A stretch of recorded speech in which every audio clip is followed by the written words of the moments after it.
मी प्रज्ञा तुम्हा सर्वांचं स्वागत करते आपल्या कलेक्ट गुरुच्या या ऑनलाईन प्लॅटफॉर्मवरती। आजचं आपलं हे 52 नंबरचं लेक्चर आहे, 52वं लेक्चर आहे, ज्याच्यामध्ये आज आपण केमिस्ट्रीचा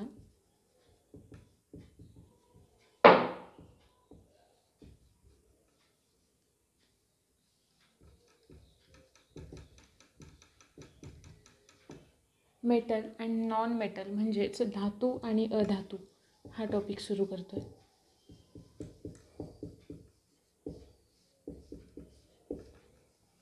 धातू आणि अधातू। आता सगळ्यात आधी आपण जेव्हा आवर्त सारणीचा अभ्यास केलेला होता आहे बरोबर, पिरियॉडिक टेबल आपण जे काही पाहिलेलं होतं त्याच्यामध्ये आपल्याला जर आठवत असेल तर पहा, याच्या आधीच्या लेक्चरमध्ये आपण ते डिस्कस केलेलं आहे, बायोलॉजीच्या आधीच्या लेक्चर्समध्ये, की आपलं जे काही पिरियॉडिक टेबल आहे किंवा जी आवर्त सारणी आहे त्याच्यामध्ये टोटल एलिमेंट किती आहेत, 118 आहेत। म्हणजेच जे आवर्त सारणीमध्ये आहेत आणि ज्यांचं क्लासिफिकेशन झालेलं आहे असे टोटल एलिमेंट आपल्याला माहीत असलेले आहेत। माहीत असलेल्यांपेक्षा ज्यांचं क्लासिफिकेशन झालेलं आहे, वर्गीकरण झालेलं आहे, असे एलिमेंट आहेत 118 आहे बरोबर।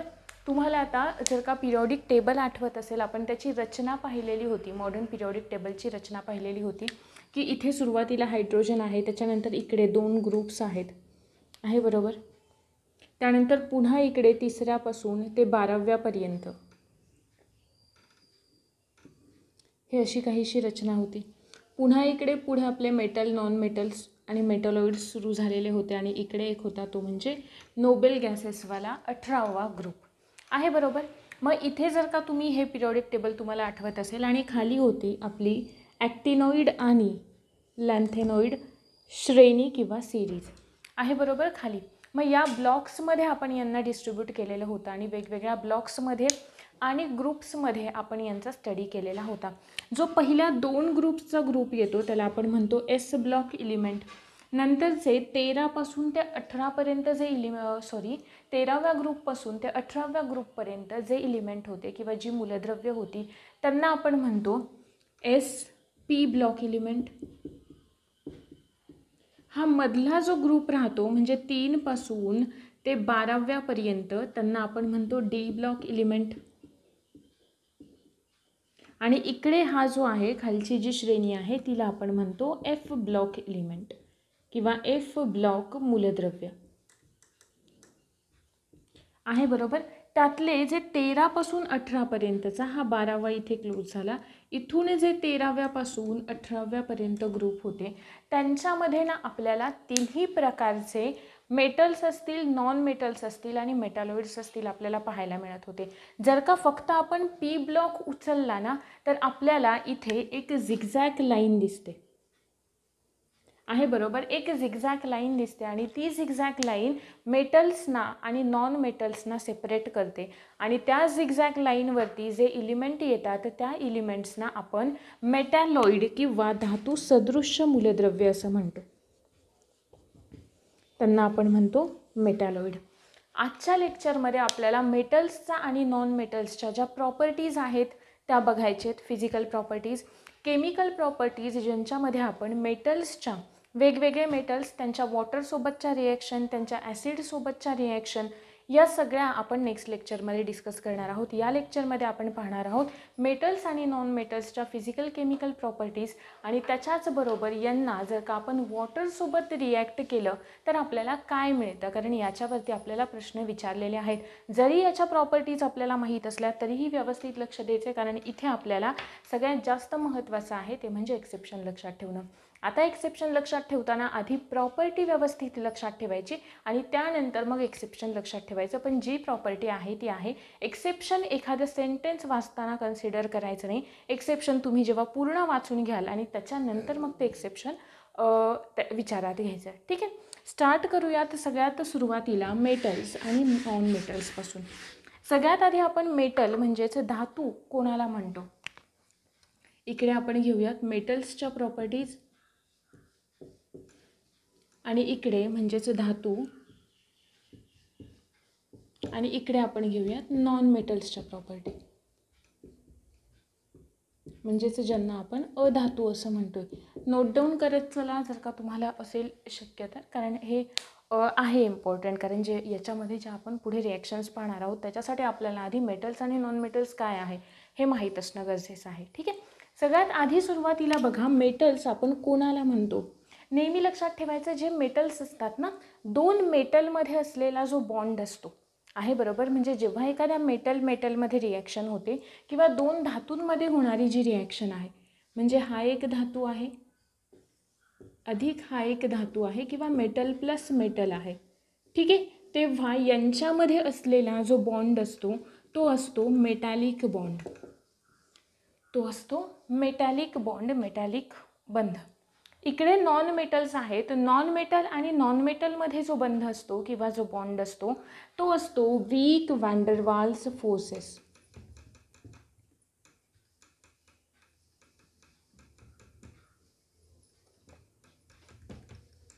Weak van der Waals bond. आता हे वॅन्डरवाल फोर्सेस वगैरे काय आहेत ते सगळं आपण ऑलरेडी जो पहिला आपला चॅप्टर होता त्याच्यामध्ये डिटेलमध्ये डिस्कस केलेला आहे. ज्यांनी स्टेट्स ऑफ मॅटरचे लेक्चर्स केलेत त्यांना वॅन्डरवाल फोर्सेस, त्याचे प्रकार कोणते कोणते आहेत, ते नेमकं त्यांच्यामध्ये कशा प्रकारचं नाही का बॉन्डिंग कशा पद्धतीचे असतं ते सगळं आपण तिकडे डिस्कस केलेलं आहे. अजून डिटेल बॉन्डिंग वगैरे जो टॉपिक आहे तो आपण डिस्कस करणार आहोत केमिकल रिॲक्शन्सच्या आधीच्या लेक्चरमध्ये, जिकडे आपल्याला बॉन्डिंग हा टॉपिक पाहायचा आहे. ठीक आहे. सिम्पली बघा, मेटलमध्ये लक्षात आलं मेटॅलॉइड बॉन्ड असणार आहे आणि नॉन मेटल आणि नॉन मेटलमध्ये असलेला कोणता असणार आहे, वॅन्डरवाल्स बॉन्ड. वीक वॅन्डरवाल्स बॉन्ड म्हणजे तो कसा असणार आहे, वीक असणार आहे. सगळ्यात पहिल्यांदा लक्षात ठेवायचं, मेटल्स जे असतात ना त्या मेटल्सकडे इलेक्ट्रॉन देण्याची प्रॉपर्टी असते.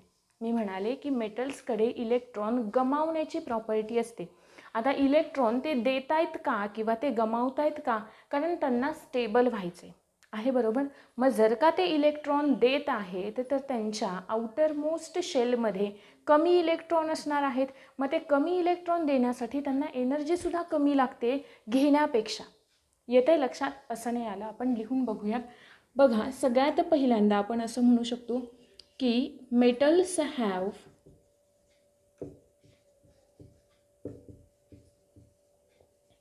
Tendency to lose electron. मी असं म्हणाले की मेटल्सकडे इलेक्ट्रॉन देण्याची प्रॉपर्टी असते. जर का तो इलेक्ट्रॉन देतोय तर आपण त्याला काय म्हणणार आहे, इलेक्ट्रॉन डोनर असं म्हणणार आहे. इलेक्ट्रॉन डोनर म्हणजेच इलेक्ट्रॉन दाता.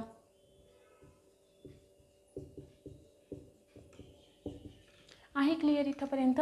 इकडे जे नॉन मेटल्स आहेत त्या नॉन मेटल्सकडे इलेक्ट्रॉन घेण्याची ॲबिलिटी असते. मग मी इथे असं लिहू शकते का की नॉन मेटल्स हॅव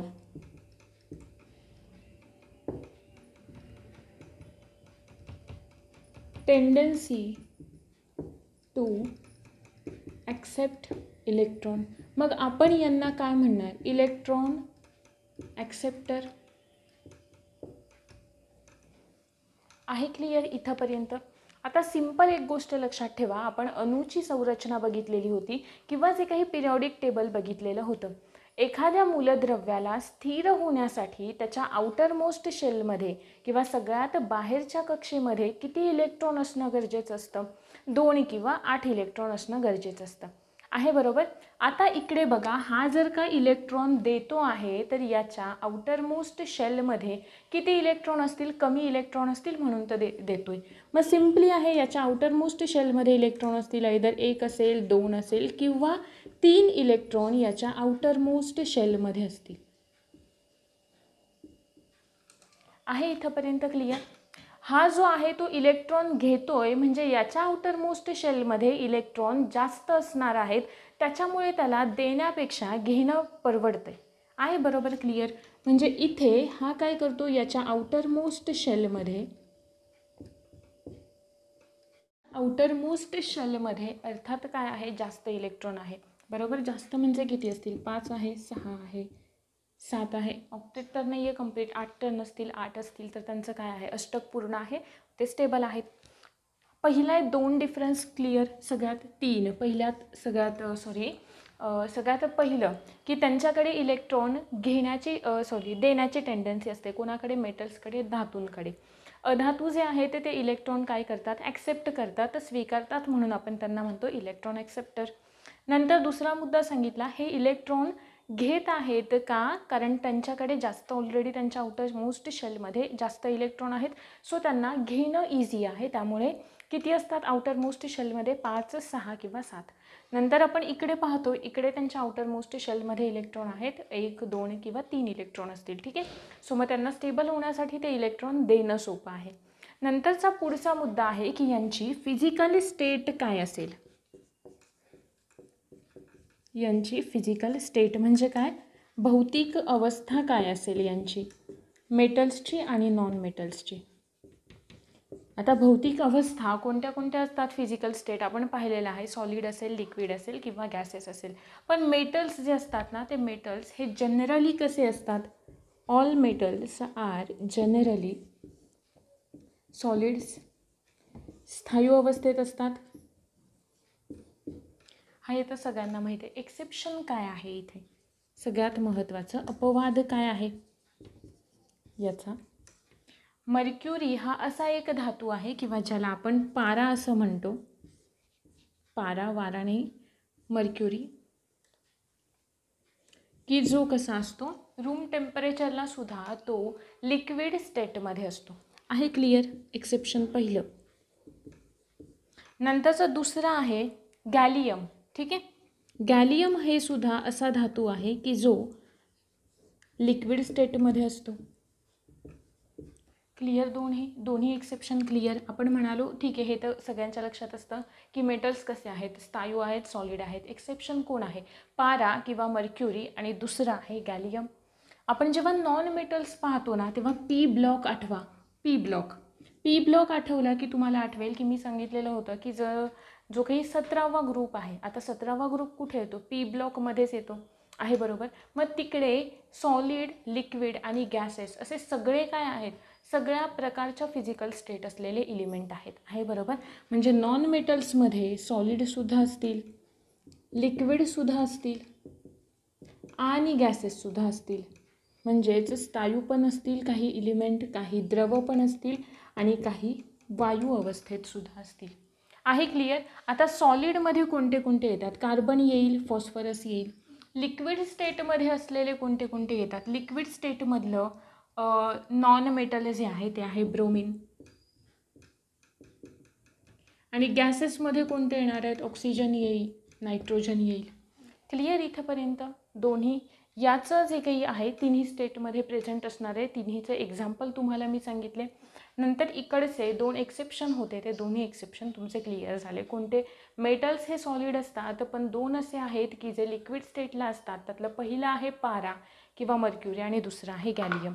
त्याच्यानंतर तिसरा डिफरन्स आहे यांच्यामधला,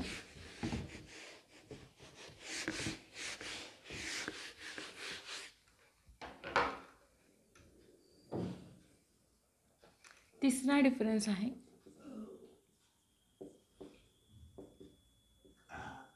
लस्टर किंवा ज्याला आपण चकाकी असं म्हणतो.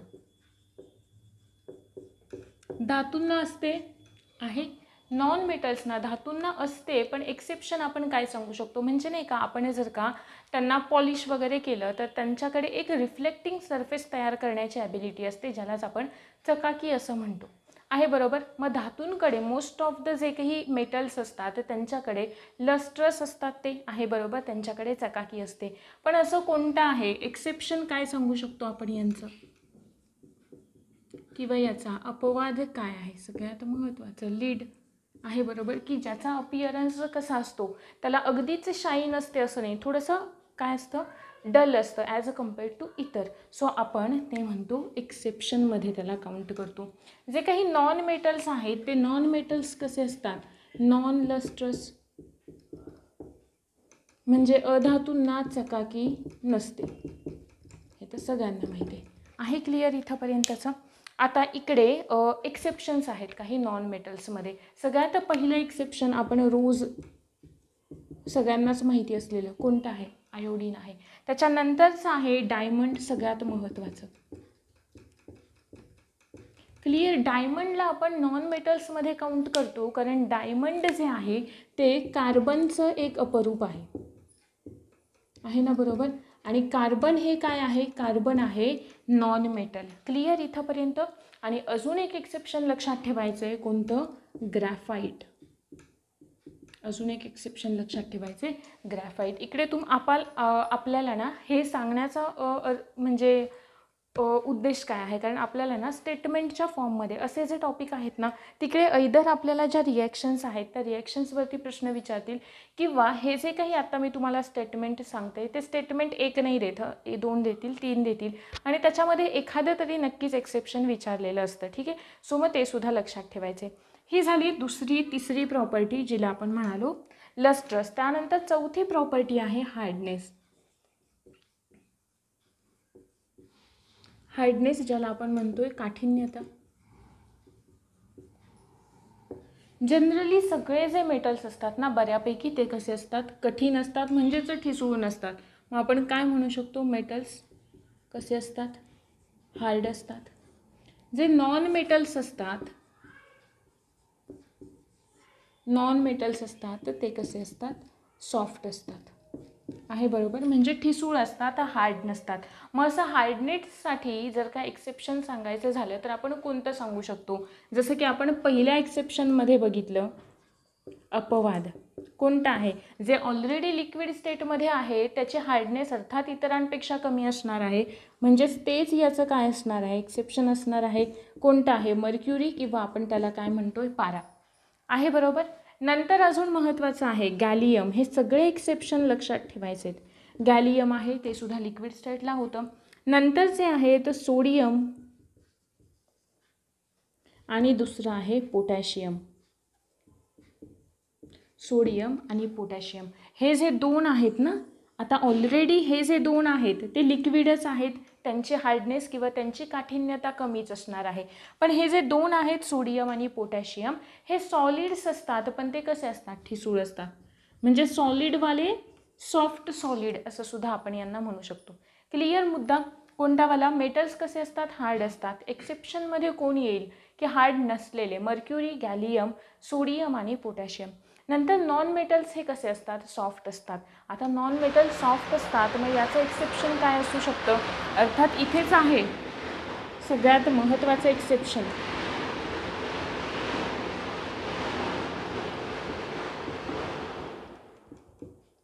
कोणतं आहे, डायमंड आहे. आहे क्लिअर इथंपर्यंत, दोन्हीचे एक्सेप्शन क्लिअर. डायमंड आहे एकमेव असं आहे नॉन मेटलमधलं की जे कसं असतं, सॉफ्ट असतं, हार्ड असतं. त्यानंतरचा पुढचा डिफरन्स आहे याच्यामधला मेल्टिंग पॉईंट आणि बॉइलिंग पॉईंट.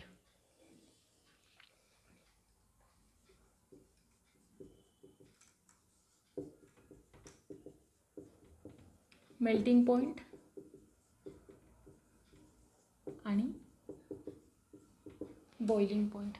धातू कसे असतात, हार्ड आहेत, म्हणजे अर्थात त्यांचा मेल्टिंग पॉईंट, बॉइलिंग पॉईंट जो आहे तो कसा असेल, हाय असेल. हाय मेल्टिंग पॉईंट प्लस हाय बॉइलिंग पॉईंट. आहे क्लिअर इथंपर्यंत. एक्सेप्शन काय येणार, ऑलरेडी लिक्विड जे आहे त्यांचा काय असणार आहे, कमी असणार आहे. मग एक्सेप्शन कोणते, मर्क्युरी, गॅलियम, अजून कोणते येईल melting point, boiling point, sodium येणार आहे, पोटॅशियम येणार आहे, कारण त्यांचं ऑलरेडी काय आहे ते ठिसूळ आहेत. आहे बरोबर. आणि त्यांचा मेल्टिंग पॉईंट, बॉइलिंग पॉईंट कमी आहे असं आपण नाही म्हणू शकत, कारण ते हायली रिॲक्टिव्ह. जेव्हा आता आपण पुढे जाऊन अभिक्रियाशीलता श्रेणी पाहू ना, रिॲक्टिव्हिटी सिरीज पाहूया, ज्याच्यावरती आपल्याला प्रश्न विचारलेला होता, त्याने आपल्याला एका सिक्वेन्सनी लावायला सांगितलेले होते. त्यांनी आपल्याला मूलद्रव्य एलिमेंटची नावं दिलेली होती आणि आपल्याला त्यांची रिॲक्टिव्हिटी कोणाची जास्त आहे, मग अशी चढत्या उतरत्या क्रमाने ती लावायची होती. ठीक आहे. सो आपण पुढे ती डिस्कस करणार आहोत आणि मग त्याच्यानुसार प्रत्येक ॲसिडमध्ये, वॉटरमध्ये त्यांच्या रिॲक्शन कशा होतात ते पण डिस्कस करणार आहोत. ठीक आहे. पुढे आपण इकडे गेलो नॉन मेटल्समध्ये. नॉन मेटल्स कसे असणार आहेत, त्यांचा बॉइलिंग पॉईंट लो असणार आहे, पण ज्यांचा मेल्टिंग पॉईंट, बॉइलिंग पॉईंट अतिशय जास्त आहे असे कोण असणार आहेत, एक्सेप्शन, सिलिकॉन, त्यानंतर आहे बोरॉन, आणि तिसरं जे आहे ते आहे कार्बन,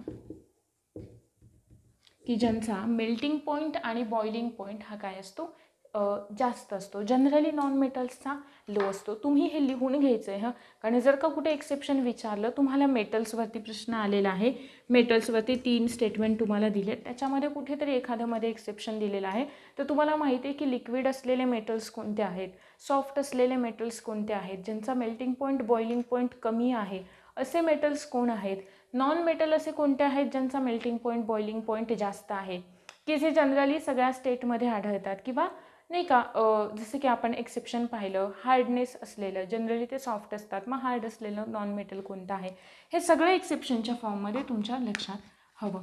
नंतरचा मुद्दा आहे तो म्हणजे ज्याला आपण म्हणतो डक्टिलिटी किंवा तन्यता.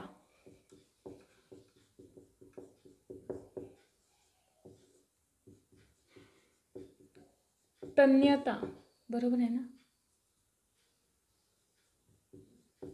तन्यता.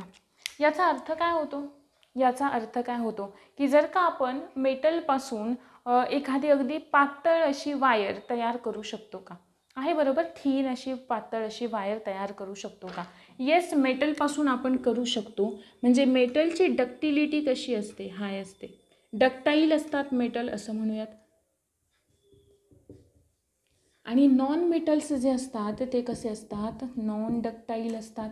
म्हणजे यांच्यापासून आपण थीन अशी वायर तयार करू शकत नाही.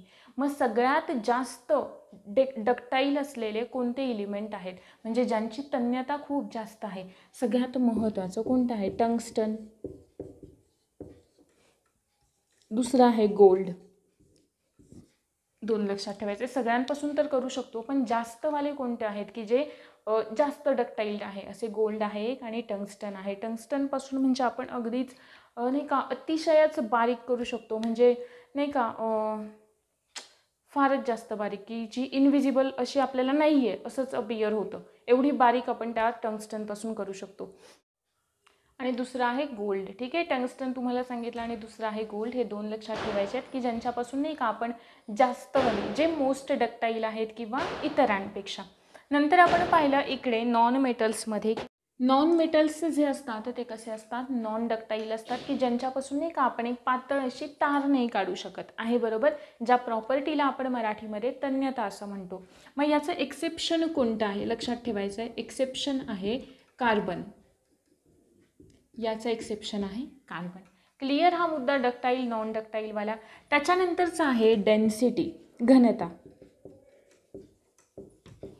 आता ऑब्व्हियसली सॉलिड जर का हार्ड आहेत तर त्यांची डेन्सिटी कशी असणार आहे, जास्त असणार आहे, हाय डेन्सिटी असणार आहे बरोबर. मग सॉलिडमध्ये डेन्सिटीसाठी आपण एक्सेप्शन कोणते कोणते सांगू शकतो, जे ठिसूळ आहेत असे सोडियम आणि पोटॅशियम हे 2 काय आहेत, एक्सेप्शन आहेत, अपवाद आहेत, आहे बरोबर, सोडियम आणि पोटॅशियम. आपण इकडे पाहिलं नॉन मेटल्समध्ये, नॉन मेटल्सची घनता अर्थात कशी असते, खूप जास्त कमी, कारण तिकडे लिक्विड पण आहेत, गॅसेस पण आहेत, सॉलिड्स पण आहेत, आहे ना बरोबर. मग त्यांची डेन्सिटी किंवा त्यांची घनता कशी असणार आहे, कमी असणार आहे. एक्सेप्शन कोणतं, डायमंड, कार्बनचं अपरूप असलेलं डायमंड. त्याच्यानंतरची प्रॉपर्टी आहे मॅलिएबिलिटी. याचा अर्थ असा होतो की आपण जर का एखाद्या धातूला ठोकत गेलो तर त्याच्यापासून आपल्याला एक थीन पातळ अशी शीट मिळते, म्हणजे नाही का पत्र्यासारखं स्ट्रक्चर मिळते, आहे बरोबर, म्हणजे थीन एक शीट मिळते. तर मग आपण त्याला काय म्हणतो की त्यांची मॅलिएबिलिटी, ते कसे आहेत, मॅलिएबल आहेत. मग जे धातू असतात ना, मेटल्स असतात, ते कसे असतात, मॅलिएबल असतात, की ज्यांच्यापासून आपल्याला पातळ पत्रा मिळू शकतो, ज्यांना आपण जर का ठोकत गेलो तर. पण जे नॉन मेटल्स असतात ते नॉन मेटल्स कसे असतात, नॉन मॅलिएबल, की ज्यांच्यापासून आपल्याला थीन शीट मिळत नाही. मग इकडे एक्सेप्शन असे कोणते आहेत की ज्यांना जर का आपण ठोकत गेलो तर आपल्याला थीन शीट मिळणार नाही, हे झाले त्यांचे एक्सेप्शन. कोणते, जे ठिसूळ आहेत ते, सोडियम आहे, पोटॅशियम आहे, मर्क्युरी आहे बरोबर. क्लिअर इथंपर्यंतचे सोडियम पोटॅशियम. नंतर मोस्ट मॅलिएबल कोण असतील, गोल्ड असेल, आहे ना बरोबर, की ज्याला आपण म्हणून तर रुदरफोर्डवाला जो गोल्ड फॉईलवाला एक्सपेरिमेंट होता नाही का, त्याच्यामध्ये त्याने यूज केलेल्या होत्या त्या गोल्डवाल्या थिन शीट. इकडे जे आहेत नॉन मेटल्स कसे आहेत, नॉन मॅलिएबल आहेत. पुढची प्रॉपर्टी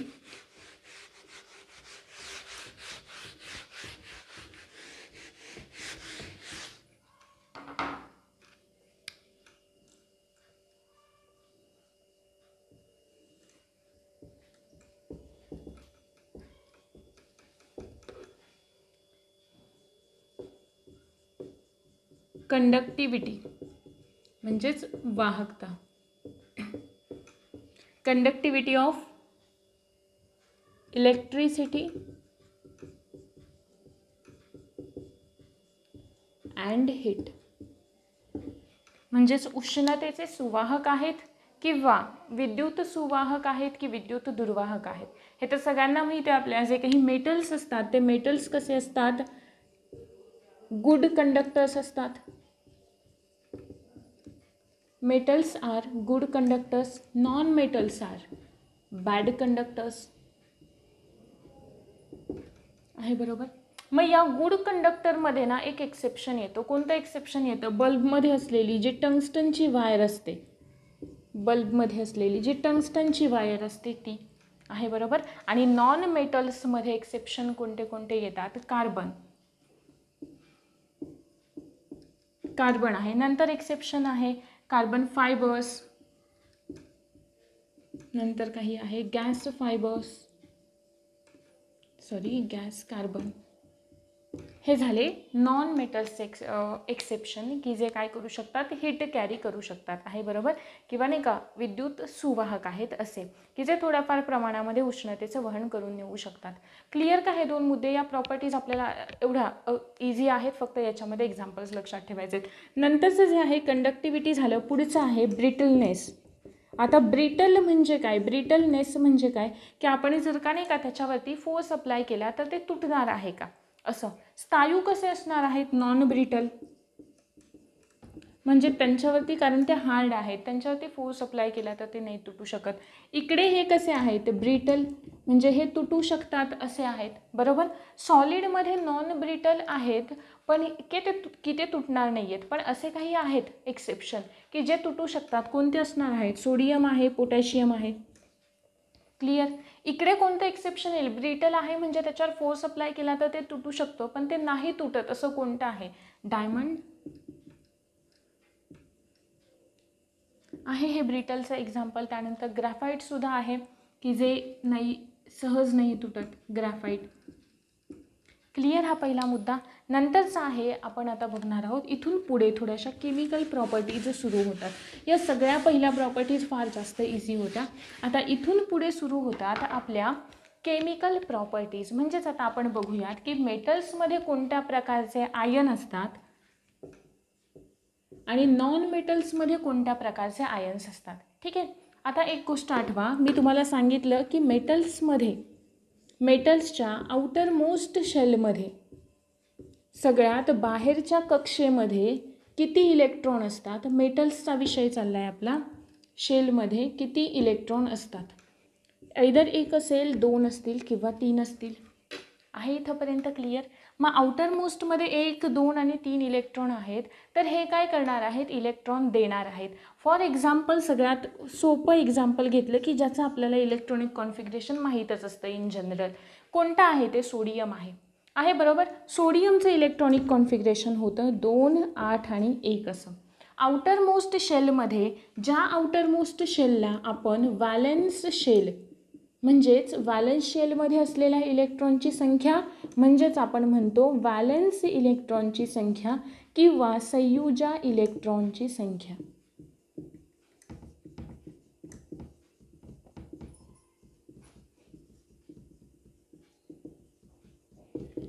आहे क्लिअर इथंपर्यंत. आपण पाहतोय मेटल्समध्ये सोडियम हे मेटल आपण एक्झाम्पल म्हणून घेतलंय ज्याच्या आउटर मोस्ट शेलमध्ये किंवा व्हॅलेन्स शेलमध्ये 1 इलेक्ट्रॉन आहे. म्हणजे सोडियमकडे व्हॅलेन्स इलेक्ट्रॉनची संख्या किती आहे, 1 आहे. सोडियम काय करणार आहे, ते देणार आहे. म्हणजे तो 1 इलेक्ट्रॉन देईल. इलेक्ट्रॉन दिला म्हणजे निगेटिव्ह चार्ज कमी झाला. इलेक्ट्रॉन जर का याने देऊन टाकला याला तर त्याचा निगेटिव्ह चार्ज कमी झाला, म्हणजे त्याच्याकडे एक पॉझिटिव्ह चार्ज वाढला. मग सोडियममध्ये काय झालं, Na+ झालं. आणि प्लस म्हणजे ते काय तयार करतायत, कोणत्या प्रकारचे आयन्स तयार करतायत, कॅटायन्स तयार करतायत. आहे इथे क्लिअर मुद्दा हा पहिलावाला. नंतर पाहूयात आपण नॉन मेटल्समध्ये. नॉन मेटल्समध्ये काय होतं बघा.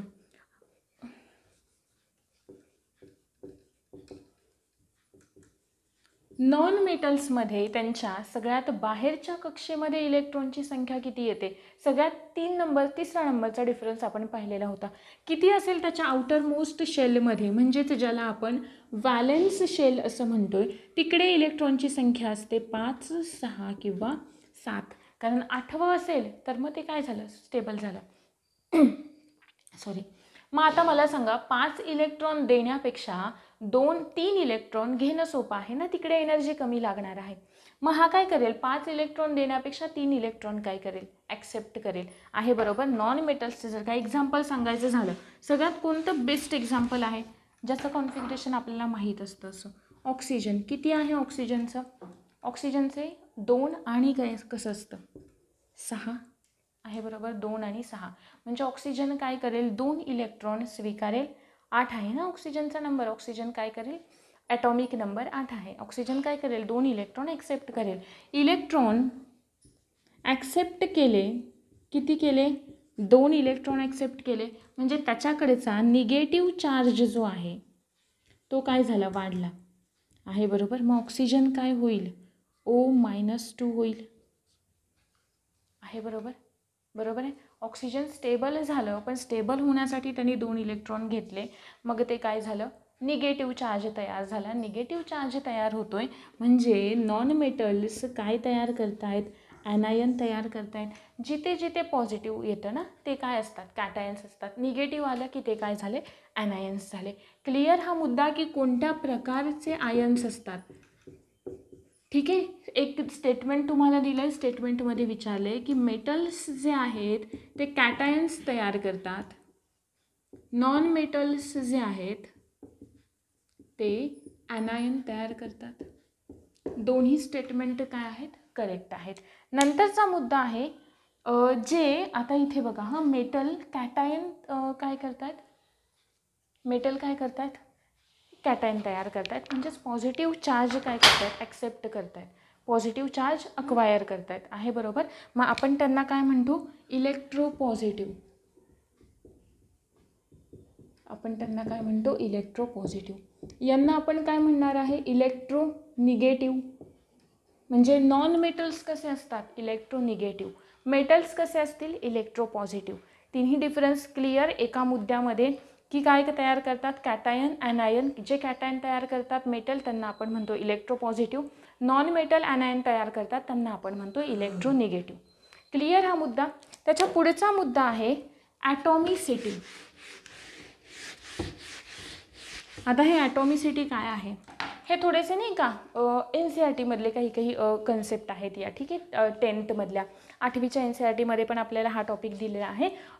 इकडे नाही का स्टेट बोर्डमध्ये हा फारच इझी दिला आहे, म्हणजे 1-2 पेजमध्ये धातू अधातू अशा नाही का, फक्त त्यांच्यामधल्या चार्ट फॉर्ममध्ये डिफरन्स वगैरे.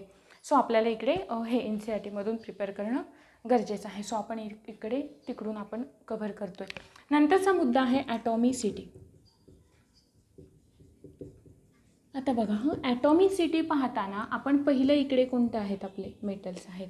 इकडे काय आहेत, नॉन मेटल्स आहेत. क्लिअर आहे.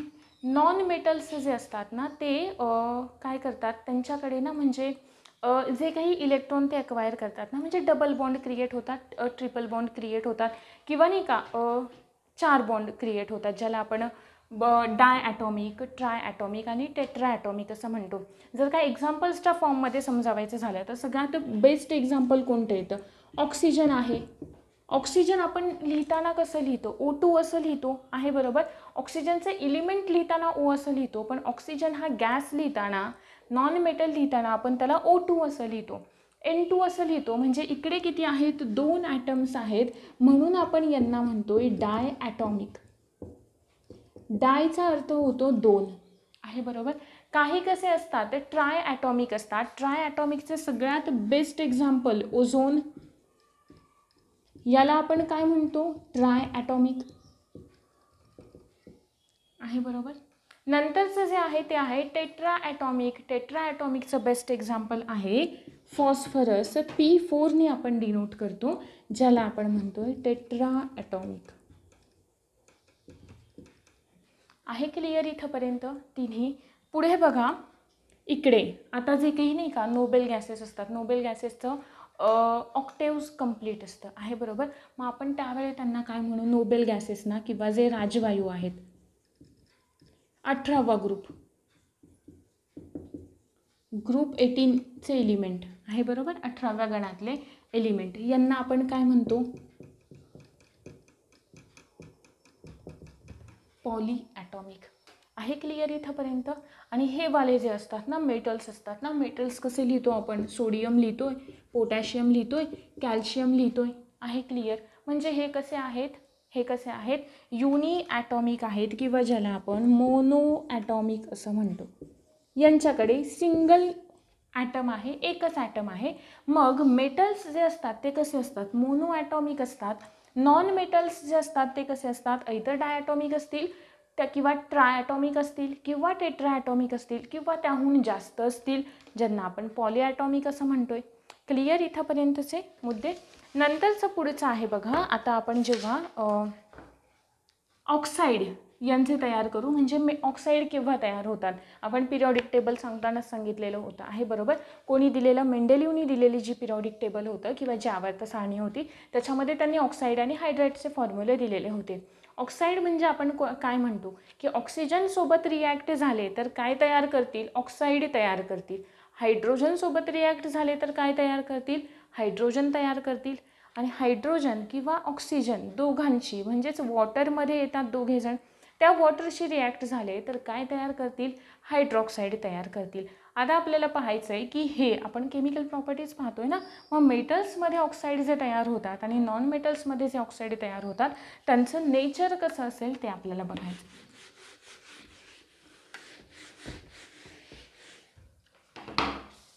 सगळ्यात पहिलं पहा, नेचर ऑफ ऑक्साईड्स म्हणजेच स्वरूप आपल्याला पाहायचं आहे. ठीक आहे. आता सगळ्यात पहिलं बघा, हा जर का आपण सोडियम म्हणालो, सोडियमला आपण रिॲक्ट केलं ऑक्सिजन सोबत तर काय तयार होईल, सोडियम आहे Na, त्याला आपण रिॲक्ट केलं ऑक्सिजन सोबत म्हणजेच O2 सोबत, तर रिॲक्ट काय होईल, तयार काय होईल, Na2O. ऑक्सिजन गॅस काय होईल, बाहेर. आहे क्लिअर इथंपर्यंत. आता हे रिॲक्शन कशी नाही का बॅलन्स कशी करायची हे सगळं आपण केमिकल रिॲक्शन्समध्ये शिकणार आहोत. सो फक्त इकडे लक्षात घ्या की ह्याचे जे काही ऑक्साईड असतात किंवा रिॲक्शन जरी नाही लक्षात आली तरी एका सेंटेन्समध्ये लक्षात ठेवा. काय लक्षात ठेवाल की मेटल्सचे जे ऑक्साईड असतात, मेटल्सचे जे ऑक्साईड्स असतात ते कसे असतात, बेसिक असतात. कसे असतात, बेसिक असतात. मेटल्सचे ऑक्साईड कसे आहेत, बेसिक आहेत. नॉन मेटल्सचे जे ऑक्साईड असतात, नॉन मेटल्सचे जे ऑक्साईड्स असतात ते कसे असतात, ॲसिडिक असतात.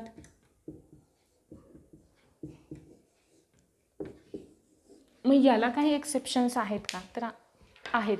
कारण मेटल्सचे काही ऑक्साईड्स जे असतात ना ते कसे असतात, ॲसिडिक असतात. मेटलचे काही ऑक्साईड कसे असतात, ॲसिडिक ऑक्साईड्स असतात. आहे बरोबर.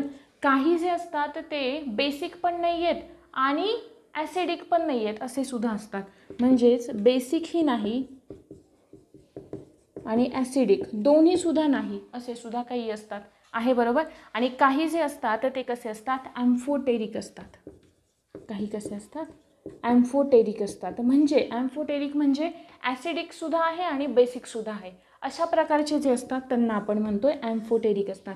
एक्झाम्पल पाहायचे मेटलचे जे ॲसिडिक ऑक्साईड्स असतात ते कोणते कोणते असणार आहेत, सी असतात, CrO3, त्यानंतर आहे MN2O7. इकडे हे नॉन मेटल्स आहेत. हां, काही बेसिकसुद्धा नाही आहेत आणि ॲसिडिकसुद्धा नाही आहेत, असे काही असतात. काही जे असतात ते ॲम्फोटेरिक असतात की जे दोघांचे गुणधर्म दाखवतात, बेसिकचे सुद्धा दाखवत आहेत आणि ॲसिडिकचे सुद्धा दाखवतात. असे कोणते असतात? ॲल्युमिनियम आहे, त्यानंतर झिंक आहे, किंवा त्यानंतर अजून लीड आहे बरोबर, असे काही असतात. आणि काही जे आहेत ते बेसिक पण असतात आणि ॲसिडिक पण असतात. असे कोणते कोणते आहेत? Al2O3 सगळ्यात नंतरच आहे Zn, झिंक ऑक्साईड. हे झाले मेटल्सवाले की मेटल्सचे ऑक्साईड कोणत्या कोणत्या एक्सेप्शनमध्ये आपण हे कन्सिडर केले. क्लिअर आहे? इन जनरल लक्षात कसं ठेवणार आहे तुम्ही? मेटल्सचे ऑक्साईड कसे असतात? बेसिक असतात. नॉन मेटल्सचे कसे असतात? ॲसिडिक असतात. पण या ॲसिडिकला कोणतं एक्सेप्शन आहे का? येस आहे. कोणतं आहे? वॉटर. म्हणजेच आपण जर का फॉर्म्युलामध्ये लिहिलं तर H2O असेल, नायट्रस ऑक्साईड असेल. क्लिअर हे दोघे? हे पहिलं एक्सेप्शन आहे. क्लिअर. पुढे आपण बघूयात. आता आपल्याला रिॲक्शन्स पाहायच्या आहेत की जेव्हा आपण मेटल्सच्या रिॲक्शन्स पाहायचे आहेत कोणासोबत? वॉटरसोबत. किंवा जेव्हा आपण मेटल्सना पाण्यासोबत रिॲक्ट केल्याच्या नंतर कशा पद्धतीने ते काय नाही का प्रोडक्ट काय काय असेल त्यांचं आहे बरोबर. ज्यांची रिॲक्शन आपण करतोय त्यांना आपण म्हणतोय रिॲक्टंट. जे मिळतं आहे आपल्याला आउटपुट म्हणून त्याला आपण म्हणतोय प्रोडक्ट. मग ही नाही का या रिॲक्शन्स पाहण्याआधी आपल्याला नाही का तो एक सिक्वेन्स आहे मेटल्सचा ज्याला आपण अभिक्रियाशीलता श्रेणी असं सुद्धा म्हणतो, ती माहीत असणं गरजेचं आहे. आपण बघूयात ती अभिक्रियाशीलता श्रेणी.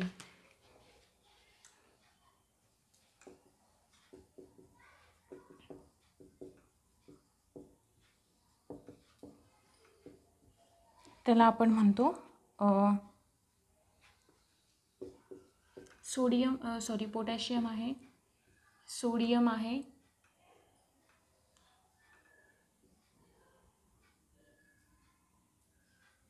पोटॅशियम आहे, सोडियम आहे. एक मिनिट मी आधी लिहून घेते मग तुम्हाला सांगते.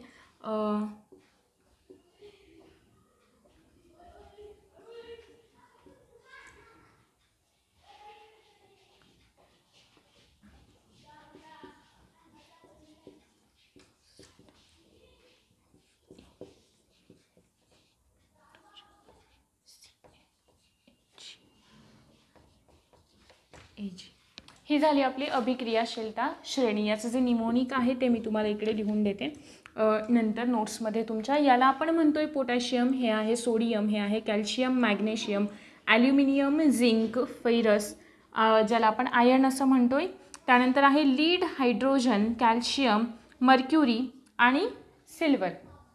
ठीक आहे. हे जे आहेत ना त्याला आपण म्हणतोय अभिक्रियाशीलता श्रेणी. या अभिक्रियाशीलता श्रेणीमधलं सगळ्यात जे काही वरचं इलिमेंट आहे ते कसं असणार आहे? मोस्ट रिॲक्टिव्ह असणार आहे. आपण पाहतोय की यांना जर का आपण वॉटरसोबत रिॲक्ट केलं आहे ना बरोबर, H2O सोबत जर का आपण यांची रिॲक्शन केली तर काय होईल? एक बेसिक गोष्ट लक्षात ठेवायची, पहिले जे दोन आहेत ना कोणते? पोटॅशियम आणि सोडियम, हे कसे असतात? हायली रिॲक्टिव्ह असतात. कसे असतात? Highly reactive. पहिले दोन हायली रिॲक्टिव्ह. त्याच्यानंतर लीडपासून जे खाली येतात ना ते काय असतात? रिॲक्टिव्हच नसतात. म्हणजे ते कोणत्याही कंडिशनमध्ये वॉटरसोबत रिॲक्टच होत नाही. मग आपण काय म्हणूयात यांना? Do not react with water आहे बरोबर. हे जे काही आहे ते रिॲक्ट होतात वॉटरसोबत, पण इकडे हे जे जसे की मोस्ट रिॲक्टिव्ह आहे तर त्या पद्धतीने हे वाले इकडे रिॲक्ट होत नाहीत. सगळ्यात पहिल्यांदा आहे कोणते आहे? तर पोटॅशियम आणि सोडियम. पोटॅशियम आणि सोडियमला जर का आपण वॉटरसोबत रिॲक्ट केलं, सोडियम आहे Na, त्याला आपण वॉटरसोबत रिॲक्ट केलं तर आपल्याला काय मिळणार आहे? NaOH मिळेल आणि हायड्रोजन गॅस बाहेर पडेल H2O, प्लस मोठ्या प्रमाणात हीटसुद्धा बाहेर पडते, उष्णतासुद्धा बाहेर पडते आहे बरोबर. म्हणजे एक गोष्ट लक्षात आली का तुमच्या की जेव्हा आपण मेटल्सना पाण्यासोबत रिॲक्ट करतोय म्हणजे धातूंची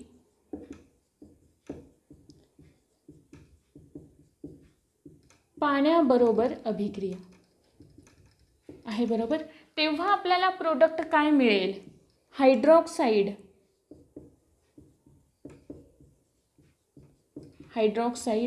प्लस काय मिळेल? Hydrogen gas.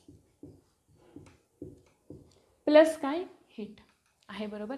दुसरं एक्झाम्पल घेतलं कोणतं, पोटॅशियमचं. काय तयार होईल, KOH म्हणजेच पोटॅशियम हायड्रॉक्साईड.